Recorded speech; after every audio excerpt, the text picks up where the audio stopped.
Tuan-tuan renung sekejap ya, renung sekejap.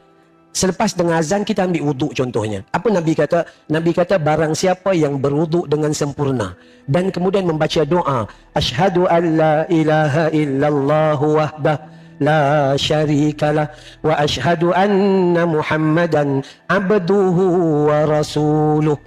Tu je. Allah buka 8 pintu syurga bagi mereka. Masuklah kalian ke dalam syurga melalui mana-mana pintu yang kalian suka. Berapa kerat manusia yang lepas wuduk baca doa dan berapa ramai manusia yang selepas wuduk mereka meninggalkan doa tersebut. Sedangkan tawaran itu 8 pintu syurga. Hadisnya sahih, riwayat Imam Muslim. Orang perempuan Allah offer dengan 4 je. Pertama, jaga salat fardu. Yang kedua, jaga puasa Ramadan. Yang ketiga, jaga maruah dan aurat diri. Yang keempat, taat pada suamimu. Maka Allah buka 8 pintu syurga. Alhamdulillah orang perempuan solat di awal waktu.